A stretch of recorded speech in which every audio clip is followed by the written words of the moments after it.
Hello everyone, welcome back on my YouTube channel.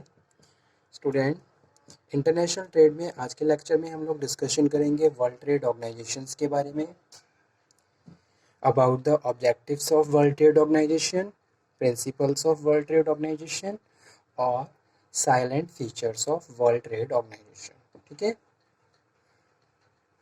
तो start करते हैं वर्ल्ड ट्रेड ऑर्गेनाइजेशन का टॉपिक। और ये टॉपिक एग्जाम के पॉइंट ऑफ व्यू से मोस्ट इम्पॉर्टेंट है, आप इसको नोट डाउन कर लीजिए और इसको अच्छे से प्रिपेयर कर लीजिए।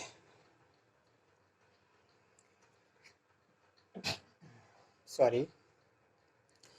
So international trade is based on theory of comparative advantages, which it has countries should specialize in manufacturing growing those product in which it has comparative advantage। ठीक है, हर कंट्री का यही है कि भाई कंट्री के पास कुछ रिच मिनरल रिसोर्सेज होते हैं, हर कंट्री के पास कुछ ना कुछ ऐसे रिसोर्सेज होते हैं जो रिच क्वांटिटी में होते हैं। ठीक है, जिनको कंट्री यूज करके इंटरनेशनल बिजनेस को प्रोसीड कर सकती है। ठीक है, जो रिसोर्सेज हमारे पास एक्सेस क्वांटिटी में अवेलेबल हैं, उन रिसोर्सेज से हम एक्सेस क्वांटिटी में गुड्स को प्रोड्यूस कर सकते हैं और उनको दूसरी कंट्री में बेच सकते हैं। ठीक है, तो इस तरीके से हमें क्या मिल जाता है, कंपरेटिव एडवांटेज मिल जाता है। कॉस्ट हम मेंटेन करके और इंटरनेशनल बिजनेस को प्रोसीड कर सकते हैं। ठीक है, जैसे कि मैं इंडिया की बात करूं तो इंडिया में राइस प्रोडक्शन,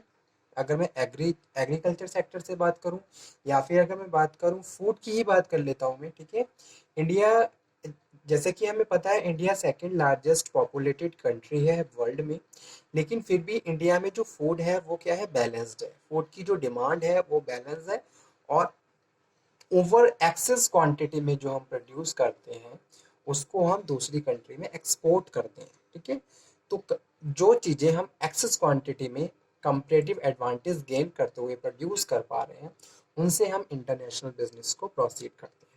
तो वही चीज़ इंटरनेशनल ट्रेड का जो कॉन्सेप्ट है, जो थ्योरी है कंपैरेटिव एडवांटेज, इसमें कंट्रीज क्या करती हैं, जो भी स्पेशलाइज गुड्स होते हैं उनके थ्रू इंटरनेशनल बिजनेस को प्रोसीड करती हैं। उसमें बस उन्हें ये रहता है कि भाई अगर कोई स्पेशलाइज गुड है किसी भी कंट्री का, तो उसको वो प्रॉपरली प्रोड्यूस कर पा रहे हैं। ठीक है, एक्सेस क्वांटिटी में रिसोर्सेज अवेलेबल है, गवर्नमेंट सब्सिडी दे रही है, जहां आप उनको प्रॉपरली प्रोड्यूस करके उन कंट्री को बेच सकते हो जहां उनकी स्केयरसिटी है। ठीक है, तो General Agreement, World trade Organization की हिस्ट्री के बारे में कुछ डिस्कशन।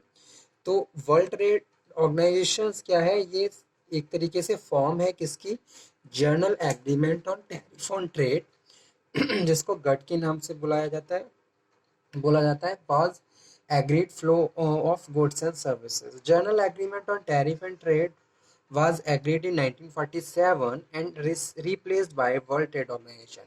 1947 में इसकी शुरुआत की गई थी और इसको वर्ल्ड ट्रेड ऑर्गेनाइजेशन से रिप्लेस कर दिया गया। ठीक है, and agreement cover all the original provisions of the General Agreement of tariff and Trades. ठीक है, वर्ल्ड ट्रेड ऑर्गेनाइजेशन में वो सारे प्रोविजंस फॉलो किए जाते हैं जो at the time of the establishment General Agreement of Tariff और ट्रेड इम्पोज किए गए थे। ठीक है, world Trade Organizations began it operations, WTO की शुरुआत और इसके ऑपरेशंस 1995 से स्टार्ट किए गए।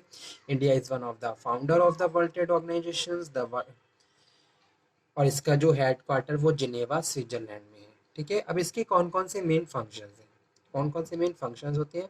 वर्ल्ड ट्रेड ऑर्गेनाइजेशंस की शुरुआत इसलिए की गई ताकि ग्लोबल लेवल पे ट्रेडिंग सिस्टम को फॉलो किया जा सके। ठीक है, फ्री फ्लो ऑफ गुड्स हो सके और जो कंट्रीज हैं उनका आपस में पॉलिटिकल रिलेशन हमेशा हेल्दी रहे। ठीक है, कोई भी ऐसी सिचुएशन अराइज ना हो कि कंट्रीज आपस में एक दूसरे के अगेंस्ट हो जाए, वॉर की कंडीशंस आ जाए। तो एक तरीके से वर्ल्ड पीस पे काम करने के लिए वर्ल्ड ट्रेड ऑर्गेनाइजेशन ने अपना कंट्रीब्यूशन दिया ताकि प्रॉपर वर्ल्ड पीस रहे और जो बिजनेस रिलेशंस है आपस में हमेशा हेल्दी रहे। ठीक है, क्योंकि हर कंट्री के पास कुछ ना कुछ स्केर्सिटी है और ऐसे में कंट्री को दूसरी कंट्री से उन गुड्स को मंगाना पड़ता है। ठीक है, तो इसलिए आपस में पॉलिटिकल रिलेशन हमेशा हेल्दी रहेंगे, तो कभी भी कोई भी कॉम्प्लिकेटेड सिचुएशन अराइज नहीं होगी और बिजनेस हमारे हमेशा हेल्दी रहेंगे, ठीक है। सो इसके जो मेन फंक्शंस हैं वो हैं to limit harmful trade practices. World Trade Organizations country global level पे हर तरीके से काम करता है, ठीक है। एक तो वर्ल्ड ट्रेड ऑर्गेनाइजेशन ने इंटरनेशनल ट्रेड को प्रमोट किया। दूसरा, जो हार्मफुल प्रोडक्ट हैं जो फ्लो होते हैं एक कंट्री से दूसरी कंट्री को, उनको रोका गया, ठीक है। हार्मफुल ट्रेड प्रैक्टिसेस को रोका गया। तो World trade organisation as a forum, acting as a forum to multilateral trade negotiations, ठीक है। कंट्रीज में आपस में ट्रेड नेगोशिएशंस होते हैं, तो वर्ल्ड ट्रेड ऑर्गेनाइजेशन एक फोरम की तरह काम करता है। Provide the guidance, consultations and the provide the better solution of the problems of the countries which are related to business practices or the international trade, okay, as well as main functions related to the cooperation with other international institutions. Every country and the exporters need to the funding. So due to the international business practices, government provide the funding facility to the business persons or the entrepreneurs. Okay, so same thing, cooperating with other international institutions involving global policy making, overseeing national trade policy.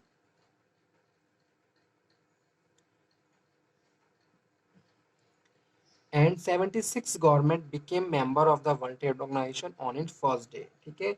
जब world trade Organization की शुरुआत की गई थी तो 76 government starting में ही इसकी membership ले ली, और उसके बाद 1996 में 127 मेंबर्स हो गए थे। और अभी करंट में आप इसको एक बार टैली कर लीजिए, ठीक है। इसके ऑब्जेक्टिव क्या हैं? Main basic objective is to ensure global free trade. Global free trade होना चाहिए। जब हम बिजनेस ट्रेडिंग करते हैं तो बहुत सारे रेस्ट्रिक्शंस फॉलो करने पड़ते हैं, बहुत सारे टैरिफ्स होते हैं, बहुत सारे टैरिफ नॉन टैरिफ बैरियर्स होते हैं जो बिजनेस जो गुड्स पे इम्पोज किए जाते हैं, तो वो हमें पे करने होते हैं, ठीक है। लेकिन इंटरनेशनल ट्रेड और वर्ल्ड ट्रेड ऑर्गेनाइजेशन ने ये कुछ बैरियर्स को एलिमिनेट कर दिया ताकि फ्री फ्लो ऑफ गुड हो सके from one country to other country, ठीक है। And the second, the main function and objective of world trade organization is to reduction of tariff and non tariff barriers. To ultimate objective is expand production, allow optimum use of world resources. It produce uh, its procedure based on the principles of transparency, predictability and the certainty, okay. So agreements, जो world trade organisation का agreement है ये cover करता है goods को। Goods में industrial product, consumer durable, banking, insurance, consultancy services, intellectual property, patent, property नहीं है, intellectual, patent, copyright, trademark and properties, ठीक है। कौन कौन से मेन प्रिंसिपल्स हैं वर्ल्ड ट्रेड ऑर्गेनाइजेशन के? Important principles of world trade organization, main agreement are based on non discrimination which is practice mean, ठीक है। Most favoured Nations treatment, countries की अपनी अपनी पॉलिसीज होती हैं, जैसे कुछ कंट्री अदर कंट्री को मोस्ट फेवर्ड नेशंस का की तरह ट्रीट करती हैं, ठीक है। जहाँ बिजनेस प्रैक्टिसेस बहुत ज़्यादा हेल्थियर चल रही हैं, नेशनल ट्रीटमेंट की तरह, सेमी रूल फॉर ऑल, ठीक है।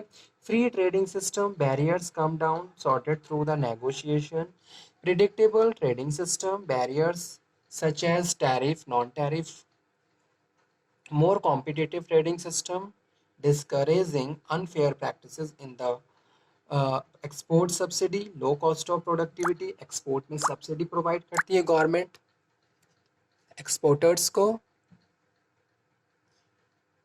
Special consideration to less develop country, और जो स्पेशल कंट्रीब्यूशन है वो लेस डेवलप कंट्री को है। जो कंट्री लेस डेवलप है, अंडर डेवलपिंग कंडीशन में चल रही हैं, उन कंट्री को बहुत सारी अदर प्रैक्टिसेस प्रोवाइड करता है वर्ल्ड ट्रेड ऑर्गेनाइजेशन, ठीक है, ताकि वहाँ पे ग्रेटर फ्लेक्सिबिलिटी रहे और स्पेशल प्रिविलेज दिए जाते हैं अंडर डेवलपिंग कंट्रीज को under the for by the world trade organisation, ठीक है। तो उनको मोस्ट फेवर की तरह ट्रीट किया जाता है।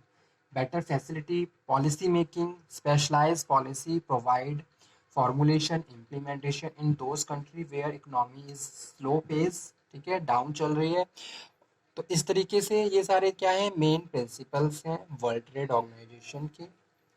साइलेंट फीचर क्या है? साइलेंट फीचर इसके एग्रीकल्चर से हैं, ट्रेड से हैं, मार्केट एसेस से हैं, ट्रिम से हैं, ट्रिप से हैं और सर्विसेज से हैं। ठीक है, ये सारे साइलेंट फीचर्स हैं जो कि रिलेटेड है वर्ल्ड ट्रेड ऑर्गेनाइजेशन से। तो वर्ल्ड ट्रेड ऑर्गेनाइजेशन एक तरीके से एक इंटरनेशनल ऑर्गेनाइजेशन है जिसकी शुरुआत 1995 में की गई थी, जो कि एक फॉर्म है general Agreement of tariff and trade जो एस्टेब्लिश हुआ था 1947 में। ठीक है, मेन फंक्शंस क्या है? World trade organisation as a acting as a forum की तरह काम करता है। ठीक है, जैसे कि एक्सपर्ट होता है, एक्सपर्ट अपनी सलाह देता है दो पार्टीज को, पार्टीज के बीच अगर कोई भी नेगोशिएशन है, कोई भी प्रॉब्लम चल रही है, तो फोरम उसकी उनकी प्रॉब्लम को सॉर्ट आउट करता है according to both of the consent. ठीक है, दोनों की सहमति के हिसाब से रिजल्ट को या फिर प्रॉब्लम को सॉर्ट आउट किया जाता है। In the same way world trade organization work for the global peace के लिए काम करता है। जितनी भी मेंबर कंट्रीज हैं उनमें आपस में पॉलिटिकल रिलेशन हमेशा हेल्दी रहें, better strategy, better policy providing, ठीक है, funding assistance, technical assistance provide by the world trade organization for promoting the international business. ठीक है, तो एक तरीके से वर्ल्ड ट्रेड ऑर्गेनाइजेशन ग्लोबलाइजेशन को लीड करता है। ठीक है, और फ्री फ्लो ऑफ गुड्स होना चाहिए from one country to another country, so that is very important thing. तो एक तरीके से ये क्या है?